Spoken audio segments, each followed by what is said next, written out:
Hello friends, my name is Ashwini and welcome back to my YouTube channel. आज हम बात करेंगे ऑरेंज डेटा माइनिंग टूल के बारे में, जो कि एक डेटा माइनिंग टूल है जस्ट लाइक अपना वेका। सो इन प्रीवियस वीडियो जहाँ पे हमने वेका को एक्सप्लोर किया था, डिफरेंट डेटा टाइप्स एक्सप्लोर किए थे, उसी तरह हम आज लेके आए हैं एक डिफरेंट डेटा माइनिंग टूल जिसका नाम है ऑरेंज। ऑरेंज एक industry standards and most widely use data mining tool है, बिकॉज ये सिर्फ नॉमिनल एंड न्यूमेरिक ये दो डेटा टाइप एक्सेप्ट नहीं करता जैसे कि वेका करता था। ये text and other data types भी एक्सेप्ट करता है। सो एज वी नो, आज का अगर हम रियल डेटा कलेक्ट करते हैं सोशल मीडिया से या कहीं से भी, तो डेटा नॉर्मली हमारा डेटा टेक्स्ट फॉर्मेट में हो सकता है। तो orange can work very easily with text. Okay, तो आज हम सीखेंगे हमें डाउनलोड कहाँ से करना है और यूज कैसे करना है ऑरेंज टूल को। टू डाउनलोड ऑरेंज आप एक प्रॉपर वेबसाइट पे जा सकते हैं जिसका नाम है orangedatamining.com। यहाँ से जाके आप orange.36.2 ये डाउनलोड कर सकते हैं। अब डिपेंड्स आप ये वीडियो कब देख रहे हैं उसके हिसाब से आपका वर्जन चेंज हो रहा होगा। ओके, अगर कोई आपको सिंपल सा बेसिक सा वर्जन चाहिए तो आप यहाँ पे भी देख सकते हैं। अगर आपका ऑपरेटिंग सिस्टम मैक है तो मैक के लिए भी ऑपरेटिंग सिस्टम्स अवेलेबल है। Let me tell you, orange एक comparatively bigger data mining tool होने के कारण फॉर इंस्टॉलेशन वो एटलीस्ट 15 to 20 मिनट्स लगेगा। सेकेंड, थोड़े प्री रिक्विजिट्स भी होंगे जहां पे आपको लाइक मिनी एनाकोंडा और ये भी इंस्टॉल करना पड़ेगा। ना डोंट वरी, अगर आपके पास ये सब नहीं है तो जैसे ही आप ऑरेंज इंस्टॉल करते हैं उसी के साथ उसके सारे प्री रिक्विजिट के EXEs भी साथ में होते हैं। सो आपको बस नेक्स्ट क्लिक करना है। अगर वो सिस्टम में आपके इंस्टॉल नहीं है तो बाय डिफॉल्ट वो भी इंस्टॉल हो जाएगा। So there is no worry, आपका 15 to 20 मिनट्स में ऑरेंज टूल रेडी हो जाएगा यूज करने के लिए। और ये कुछ ऐसे दिखेगा, ऐसे दिखेगा आपका ऑरेंज टूल, जो कि वेरी सिंपल बेसिक GUI है, divided into 2 parts. Left hand side में होंगे आपके tabs and right hand side होता है हमारा वर्क स्पेस। सो ये है हमारा डेटा जहां से हम डेटा ले सकते हैं, हम ट्रांसफॉर्म उसको चेंज कर सकते हैं, विजुअलाइज कर सकते हैं, हमें कौन से मॉडल्स रन करने हैं, लाइक अपना सुपरवाइज्ड, अनसुपरवाइज्ड, सारे मॉडल्स रन कर सकते हैं, इवेल्युएट कर सकते हैं। तो लेट अस स्टार्ट। अगर हमने अपना फर्स्ट फाइल लिया, ओके, तो ये हो गया हमारा, हमने डेटा लिया। अब ये डेटा हमें किसी टेबल फॉर्मेट में देखना है, तो इसके लिए हम इस पे क्लिक करेंगे डेटा टेबल पे। इधर आप ऐसे क्लिक कर सकते हैं या यहाँ से भी आप डेटा टेबल यूज करके इसको ड्रैग, जैसे कि यहाँ पे डेटा टेबल है, ड्रैग करके ले सकते हैं। या बस आप इसको एक्सटेंड करेंगे तो वो आपको ऑप्शंस देगा इसके साथ क्या क्या लिंक हो सकता है। ठीक है, सो मैं यहाँ पे डेटा सैंपलर लेके रखती हूँ। ना फाइल, जैसे कि वेका में कोई प्री डिफाइंड डेटा सेट थे, वहां पे बहुत ज्यादा थे, राइट। ऑरेंज के पास भी अपने थोड़े डेटा टाइप्स है which comes with orange. Okay, जैसे आप फाइल इंस्टॉल करेंगे आएंगे।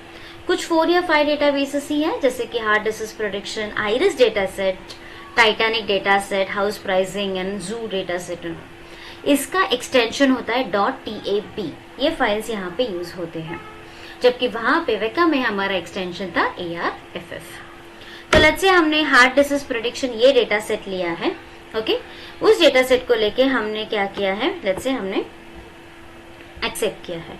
अब वो डेटा सेट क्या है ये आपको देखना है, उसके लिए हमारे पास होता है डेटा टेबल। जैसे कि हमने देखा ये हमारा डेटा सेट है। अभी देयर आर सम 13 फीचर्स है।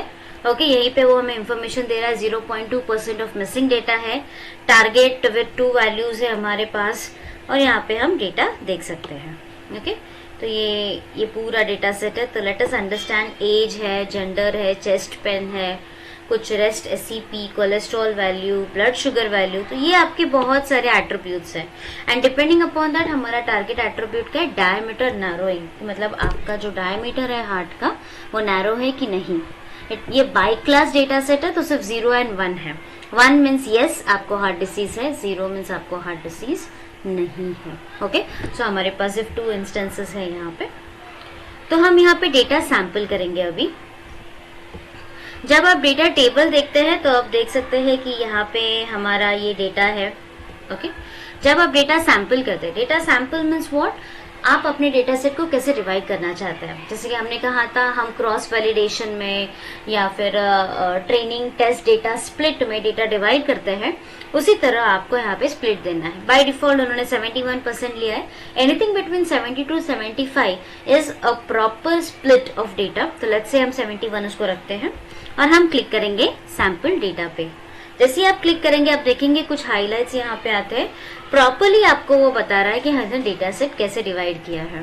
तो उसने बोला है 216 इंस्टेंसेस, मतलब 216 रोज उसने आपके ट्रेनिंग डेटा सेट में ले लिए हैं, and with all 14 variables, 13 features and 1 target attribute. Missing value को भी उसने प्रॉपरली डिवाइड किया है। 0.1% ही मिसिंग वैल्यू लिया गया है ट्रेनिंग डेटा सेट में, because you know less number of value missing value in the training data set will give you better output, इसलिए आपने हमेशा ऐसे लेना है। Okay, but that does not mean 0% missing ले लो तो आपके डेटा को समझ में भी नहीं आएगा कि अगर मिसिंग है तो उसके साथ वर्क कैसे करना। So let your system know कि मिसिंग वैल्यू हो सकती है, बट बहुत ज्यादा आपको ट्रेनिंग में डालना नहीं है।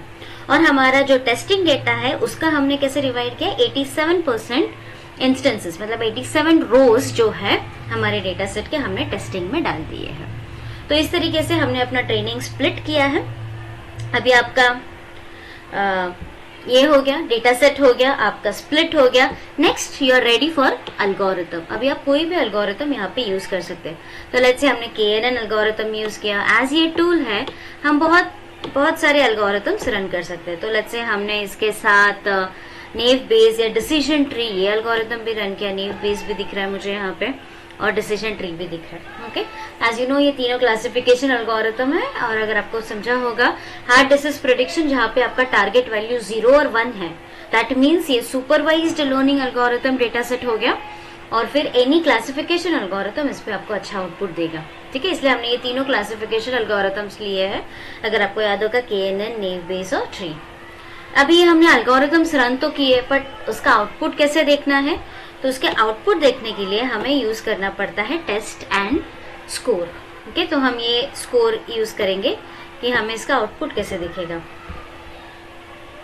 तो हम सारे एल्गोरिथम्स उसको ज्वाइन कर लेते हैं कि वो हमें इस एल्गोरिथम से ये दे। मोस्ट इंपॉर्टेंट थिंग जो आपको याद रखनी है, आपका जो डेटा सैंपल था वो भी आपको टेस्ट एंड स्कोर में देना है, और वो देना है आपको ट्वाइस। आपको ट्वाइस इसलिए देना है क्योंकि आप एक टाइम ट्रेनिंग पास कर रहे हैं, दूसरे टाइम आप टेस्टिंग पास कर रहे हैं। Hence it is very important कि 2 बार आप कनेक्ट करें डेटा सैम्पलर को टेस्ट एंड स्कोर के साथ। अभी हमारा ये एल्गोरिथम तो रन हो गया है, ओके, बट इसका आउटपुट हमें कैसे देखना है। आप उस पर क्लिक करेंगे तो आपको डायरेक्टली आउटपुट यहाँ पे दिख जाएगा। KNN जो एक्यूरेसी दे रहा है 0.67%, मतलब 67% एक्यूरेसी। नेव बेस दे रहा है 91% और डिसीजन ट्री दे रहा है 78.3। सो AUC पैरामीटर हमें एक्यूरेसी दे रहा है।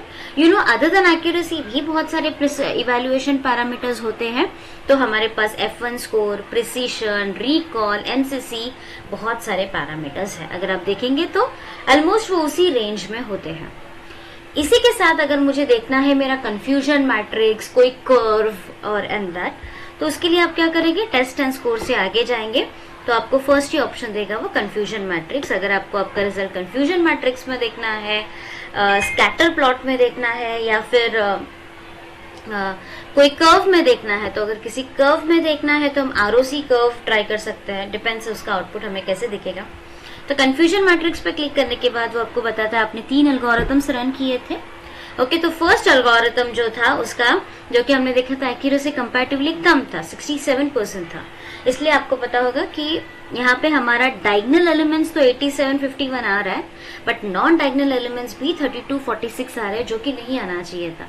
अगर आपको याद होगा हमारा confusion matrix diagonal element should be as high as possible, but the non diagonal element should be 0. So that means बहुत सारे जो हमारे इंस्टेंसेस है उसने रॉन्गली क्लासिफाई किए हैं KNN एल्गोरिथम में।